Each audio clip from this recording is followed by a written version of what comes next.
Hello दोस्तों, ubiquitous study में आपका स्वागत है। आज की करंट न्यूज है। मार्च 2026 में दर्ज किया गया 2,64 करोड़ रुपए का जीएसटी संग्रह मार्च 2025 की तुलना में कितने प्रतिशत की वृद्धि दर्शाता है? तो दोस्तों इसका सही उत्तर हो जाएगा 8.8% की वृद्धि दर्शाता है। यानी कि दोस्तों यह जो मार्च 2026 में जीएसटी संग्रह रहा, यह मार्च 2025 की तुलना में 8.8% जो है ज़्यादा था। क्योंकि दोस्तों सामान्यतः यह देखा जाता है कि जो मार्च का महीना होता है, इस महीने में जो जीएसटी संग्रह होता है वह ज़्यादा नहीं होता है। तो इसीलिए दोस्तों यह जो है भारत के लिए एक बहुत बड़ी उपलब्धि है। तो इसको अगर हम डिटेल्स में देखें तो दोस्तों मार्च 2026 में भारत ने आर्थिक मोर्चे पर एक बड़ी उपलब्धि हासिल की, जब सकल जीएसटी राजस्व संग्रह 2,64 करोड़ रुपए दर्ज किया गया। यह अब तक का एक ऐतिहासिक रिकॉर्ड है, क्योंकि यह पहली बार है जब मासिक संग्रह 2 लाख करोड़ रुपए के आंकड़े को पार कर गया है।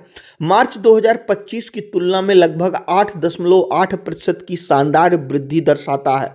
वहीं पे दोस्तों अगर हम जीएसटी की बात करें, जीएसटी यानी कि वस्तु एवं सेवा कर, गुड्स एंड सर्विसेज टैक्स, यह एक व्यापक बहुचरणीय और गंतव्य आधारित अप्रत्यक्ष कर है, जिसने देश में पुराने कई करों जैसे वैट, उत्पाद शुल्क को प्रतिस्थापित कर एक राष्ट्र एक कर की अवधारणा को साकार किया।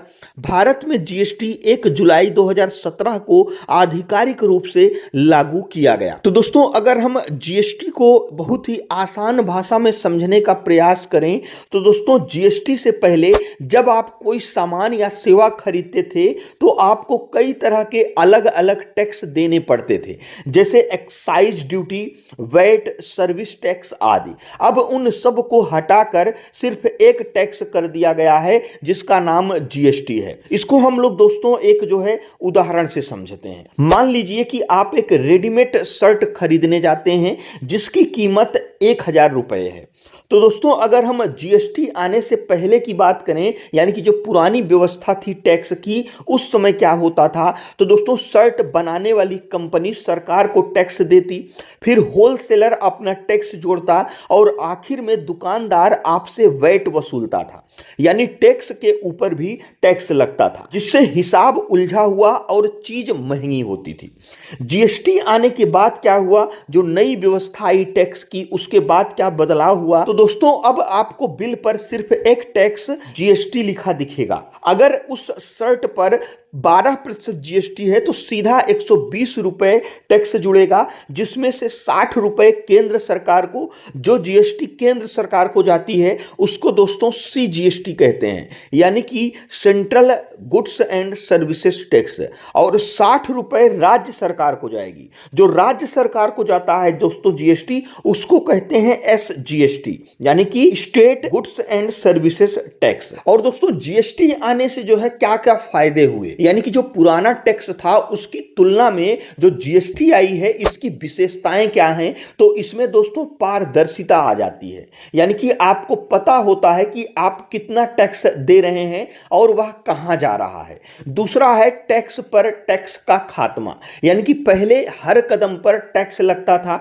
अब सिर्फ उस मूल्य पर टैक्स लगता है जो दुकानदार ने अपनी तरफ से जोड़ा है। अगला है ऑनलाइन और आसान, यानी कि दोस्तों जो पुराना टैक्स था वह सारी चीजें उसकी जो है ऑफलाइन थी, कागज के माध्यम से जो है होता था, तो उसमें बहुत सारे जो है टैक्स चोरी भी होते थे, पता नहीं चलता था। लेकिन जो यह जीएसटी है, सारा हिसाब किताब डिजिटल होता है, जिससे टैक्स चोरी कम होती है। ओवरऑल दोस्तों अगर हम जीएसटी की बात करें तो जीएसटी ने दर्जनों अलग अलग टैक्स की झंझट खत्म कर दी है।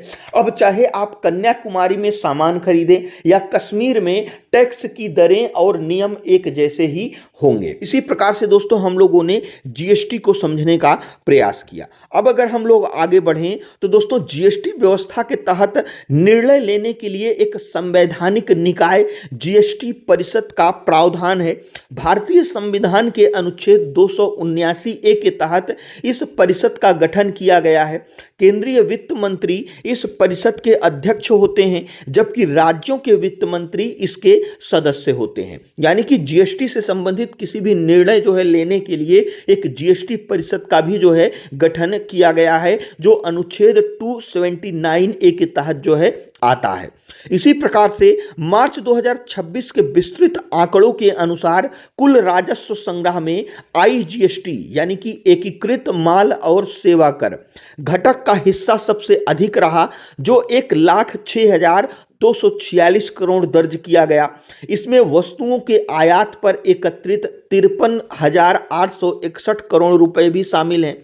अन्य घटकों में अगर हम बात करें तो केंद्रीय जीएसटी, जिसको सीजीएसटी कहते हैं, 40,549 करोड़ रुपए और राज्य जीएसटी यानी कि एसजीएसटी 53,268 करोड़ रुपए रहा। यह रिकॉर्ड संग्रह भारतीय अर्थव्यवस्था की मजबूती, बढ़ते उपभोग और बेहतर कर अनुपालन का प्रमाण है, जो वित्त वर्ष 2025-26 की कुल संग्रह को 22.27 लाख करोड़ के पार ले गया है। यानी कि दोस्तों जो वित्त वर्ष 2025-26 है, यह मार्च का बड़ा आंकड़ा आने के कारण जो कुल जीएसटी संग्रह है वह 22.27 लाख करोड़ जो है के पार पहुंच गया है। दोस्तों टैक्स ज्यादा मिलने का मतलब सीधा सीधा यह होता है कि इसका मतलब हुआ देश की अर्थव्यवस्था जो है आगे बढ़ रही है, लोगों की क्रय करने की क्षमता बढ़ रही है, जिससे जो कंपनियों के द्वारा ज्यादा से ज्यादा उत्पादन किया जा रहा है।